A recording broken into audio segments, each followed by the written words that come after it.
A few days ago, I had the privilege of visiting a Santa Clara Pueblo potter, Victoria Martinez-Naranjo, and she was gracious enough to give me a tour of her studio and a demonstration showing how she makes her beautiful carved and polished Pueblo pottery. So, without further ado, here's Victoria. Unsengi Tamu. My name is Victoria Martinez-Naranjo. My Indian name is Kotsawi. I'm a fourth generation potter. Was taught by my grandmother, Flora Naranjo, and my mother, Barbara Martinez.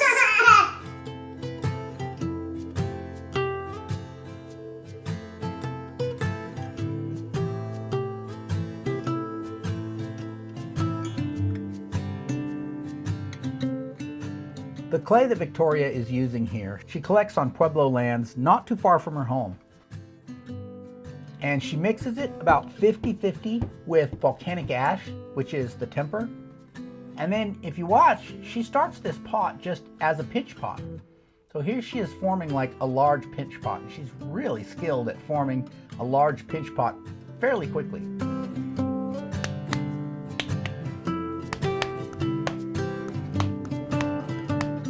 And then once she's got that formed, she presses that into a puki. And her puki here is just a plastic bowl. And then the tools she uses are a wooden rib, just an ordinary wooden rib that you can buy at any pottery supply store, and a tongue depressor. Those are all the tools she uses, aside from her puki. Now, it's a plastic bowl, so to keep the clay from sticking to the plastic, she uses a plastic bag like you would get produce in at the grocery store, just to make it release from the plastic bowl.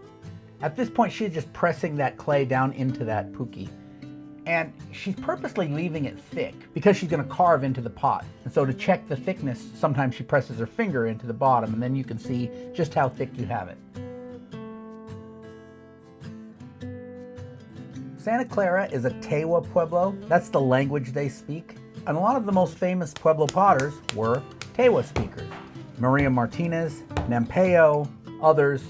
And something interesting about Tewa potters is that they say Tewa potters will do the bonding pinch on the inside of the pot and then scrape smooth on the outside. Whereas if you've watched my videos, I bond on the outside and scrape smooth on the inside.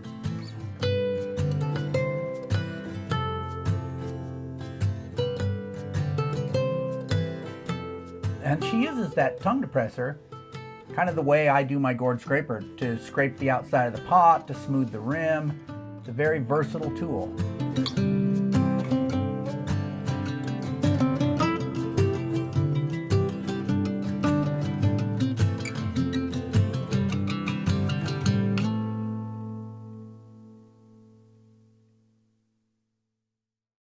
And she's just going to smooth this rim off and let it dry.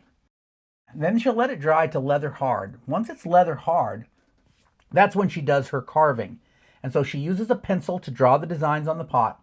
Then she uses an X-Acto knife to carve out those designs. She also has another X-Acto knife with the blade in backwards, which gives it kind of a square edge for digging into the pot. And these little small screwdrivers to clean out those depressions where she's carving the designs in the pot. Once it's all carved, then she'll let it dry fully. Once it's bone dry, she sands the pot. She sands them all smooth. She only uses 60 grit sandpaper. She doesn't go over with a finer sandpaper, but she does smooth it by using her wet fingers to just smooth the pot before she slips it. And then she uses a kind of stiff paintbrush with water to smooth inside those carved out areas. And then she lets that dry. Okay, so let me go through this. This is your temper. This is volcanic ash. Yes. You call it white sand. Yes. This is the raw clay that you're building from. Yes. This is from right here in Santa Clara Pueblo. Yes. And then this is the micaceous clay that you get. Yeah. And then this is actually clay also, but it has a higher percentage of mica in it, correct? Yeah. This is what you use for your slip on your micaceous pottery. Yes. Okay. And then this is the red slip that you're applying over those carved and sanded pots. Yeah. That's going to fire to a nice, beautiful red color. And this is like a buff firing clay that you use for contrast with the red, right? Yeah. Okay. Yeah. And these are what, just polishing stones? Those are polishing stones that my grandfather handed down to me. They have special significance Yeah, then. so- Yeah, that's great. These are really nicely shaped. Yes. Now this is the red slip she's getting ready here. The red slip does not come from Santa Clara Pueblo. It comes from a different Pueblo. I think she said they buy it. And so she just applies it with one of these foam brushes you can pick up at any hardware store. And she goes over it a couple of different times, gives it a good coating. Now not in the carved areas, just on top, because she wants that contrast between the carved areas and the polished exterior. And then once that's done, and while it's still damp, she starts going over it with a smooth stone to give it that burnish. She gets a pretty good gloss on it just doing it this way, but she's not done yet. Now she goes to her lard. Actually, this is Crisco, vegetable shortening, but she called it lard, and certainly lard would work. She rubs it all over with the lard, and then she lets it sit and dry for a few minutes. She goes and does something else, and then when she comes back, it's ready for a really good burnish. And then if you go over it, see, now you're getting that high shine. Yeah. Now, you know, one of the questions I always get, and I always avoid it because I'm not qualified to answer it, but they always ask about what meaning the designs have. Does that design have meaning? Yeah, so if you see here, this is a water serpent, an avanu. Okay. So this is the lightning that comes out of the mouth. You can see the mouth, Sure. the eyes, and then what we call this is a kiva step. Yep. And then all of this, the whole thing together, put He together. wraps around it, doesn't he? Yeah, it's a water design. Very so they're cool. the protectors of the water. Nice, that's cool. Yeah. I didn't even notice that there was kind of a creature there Yeah. at first, but once you pointed it out, of course, yeah. Yeah, so That's I cool. pretty much put that on most of my pots. Okay. Once in a while, I'll do a cloud design. Okay. That's what this is the cloud design. These are little corn maidens. Oh, yes. And they have little corn leaf designs on them Okay. with the kiva step. And what usually the triangle means for us is mountains. Okay. And then like there are some that have like these. We consider the little holes openings to the kiva. Okay. But this is what we call the feather design Oh, yeah, I see on that. top. Yep. And he does his a little different than I do. So we all have our own little ways of doing the designs. Mm-hmm. And he does have the serpent with the water design on it. That's beautiful. But this is one of his. That's your brother's pot. Yeah. I see. Very nice. Yeah.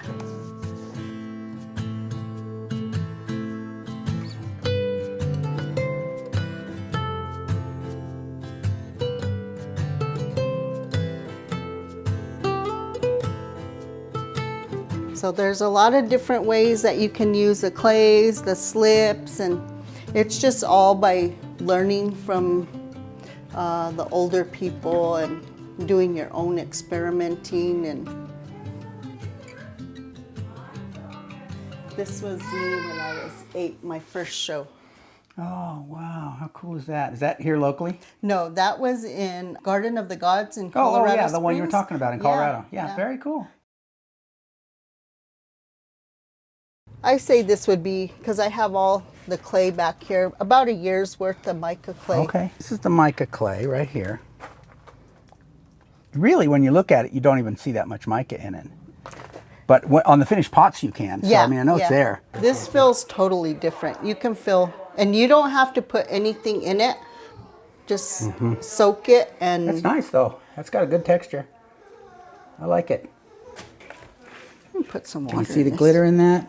Yeah. That is the stuff they use for the micaceous slip. Wow, that is really very cool. And then that's the way it looks when it's... That's how you put it on. You put it in the bucket like that and apply it with some sponge. Yeah, the same way I do the regular slip. And then this is just the wood that I use for firing. Now, where do you get those pine slabs? There's a sawmill down the Okay. road.